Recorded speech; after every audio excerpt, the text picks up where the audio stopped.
a nossa percepção vai revelar que o espaço contém uma dimensão material e uma dimensão imaterial. Então, agora ele vai dizer, olha, o espaço social não é definido com um único capital, ele é definido por diferentes capitais. Essa é a coisa que o Wallace já trouxe a aula passada. Capital sempre capital. Então nós temos essa percepção é fundamental. Por quê? Uma coisa é você pensar a economia. Aí a economia, dentro da economia você vai ter o capitalista, o trabalhador. Outra coisa é você pegar essa análise da economia e jogar para todos os campos. É isso que ele diz, não pode. Por quê? Porque nós temos outros capitais. Aí ele explica por quê. Quais são os capitais? Aí ele fala assim, olha, não existe só o capital dinheiro. Existe o capital intelectual, o capital social e o capital dinheiro. Ele não nega a existência do capital dinheiro. Agora eu acho muito interessante essa definição que ele faz dos diferentes capitais. Porque você pode transformar o mundo pelo capital dinheiro, você pode também transformar o mundo pelo capital intelectual, como nós estamos vendo aqui. É com você. E você também pode transformar o mundo pelo capital simbólico, pelo capital das redes, né? Quer dizer, das redes sociais. Quanto maior a capacidade você tem de aglutinar pessoas que participam do mesmo campo, maior a sua capacidade de interagir no campo, claro. São as redes sociais. Maior redes sociais que você tem, maior capacidade de participação que você tem. É elementar. E maior capacidade de transformação. Ele vai definir classes. Veja bem, primeiro ele define espaço social. Depois ele define as classes sociais.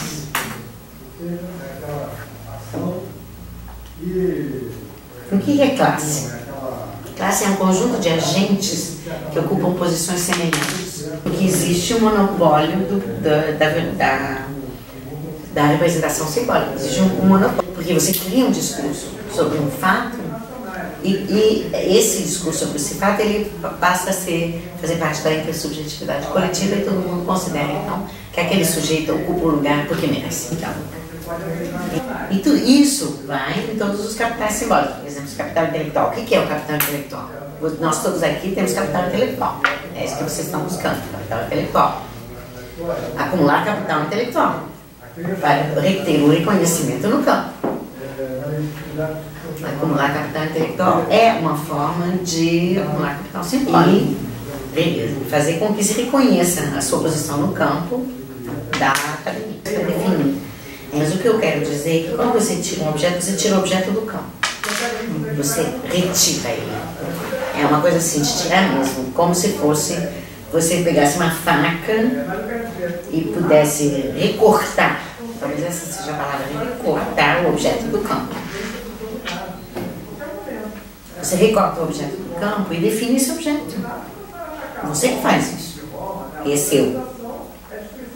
Ele não existe o objeto, ele só existe porque ele é produto da sua percepção do mundo. Você que dá vida a ele. Ele é o seu objeto. Então, o fato dele ser o seu objeto, ele está associado à sua percepção no mundo e à sua experiência no mundo. E é essa experiência que é importante. E é essa percepção e essa capacidade de análise, então, que você vai desenvolver ao longo do seu doutorado, de compreender esse objeto que você vivenciou, que vai fazer com que você consiga uma compreensão da realidade que você vive. Então são muitas realidades que são vividas e a complexidade do mundo é muito ampla. Eu não acredito que seja capaz que nós possamos fazer grandes da totalidade do mundo, grandes análises da totalidade do mundo. Porque assim, a impressão, até lendo tudo e observando assim, autores de áreas diferentes, então assim, parece que pode trabalhar até com a mesma realidade, mas parece que são mundos diferentes. Assim, cada um tem o seu mundo e a sua maneira de enxergar o mundo, né? Então é difícil de você ter essa totalidade. Não acredito. E eu vejo isso até no meu dia a dia, quer dizer, são percepções tão diferentes de uma mesma realidade que você não é certo para mim, não é certo para você, não é certo para... E aí, como é que a gente trata disso? Isso é até uma dificuldade que eu tenho concreta, né, de lidar com as coisas. Eu estou de acordo com você, porque Talvez o Sérgio Buarque tenha feito aquela coisa porque era possível naquele contexto histórico, porque não tinha essa complexidade que a gente vive hoje. E porque naquele contexto histórico era o contexto das grandes narrativas, né? Agora não, nós estamos vivendo um contexto histórico onde as narrativas ficam cada vez menores. As narrativas ficam cada vez menores e compactas. Então, por quê? Porque são muitas narrativas e as pessoas querem conhecer as diferentes narrativas também. Não é mais o grande autor. É um conjunto de autores que fazem parte do campo. E aí você pode perceber a luta simbólica em várias escalas. Até a luta simbólica de um tema, quem é que vai inaugurar as Olimpíadas, é uma luta simbólica. Né? Por quê? Porque são esses princípios que vão definir o lugar de cada um. Hábitos dos ocupantes do campo. Agora ele vai aplicar o conceito de hábitos que ele criou dentro do campo. E vai ver como é que isso acontece. Por quê? Porque nós sabemos, é tão bonito que o podia ter uma frase que eu já sei. As classes mais bem localizadas no campo, elas não suportam a presença das classes populares, das classes a quem não corresponde à mesma estrutura de valores. O mesmo capital simbólico não corresponde ao mesmo capital simbólico. Elas não suportam, acho que foi essa frase mesmo, não suportam a presença do diferente. Não suporta a presença do diferente. Então é isso. Por quê? Porque o hábito é diferente, a prática política é diferente, a prática social é diferente. Então, veja, não dá, o Marx sozinho explica. O Marx sozinho não explica. E ele diz o quê? Então, sobretudo de sua incapacidade de explicar o conjunto de diferenciações aprovadas no mundo social.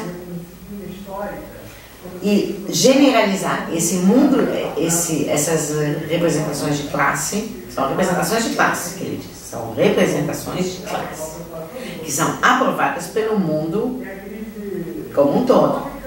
Mas elas são referidas ao campo da indústria. Só estão referidas ao campo industrial.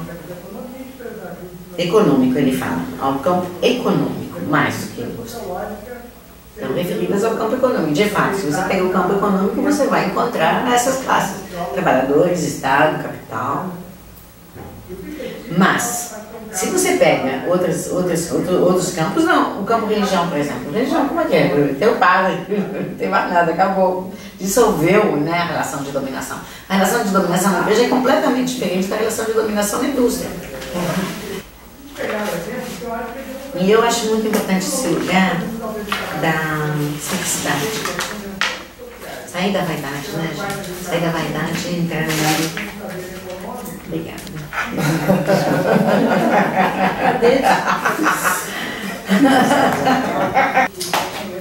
De fato, você não sabe desenhar mesmo. Não sabe mas fazer nada. Não é importante. Meu Charlie Brown, né? Mas meu shoes aqui. importa as ideias. Não sou desenhar.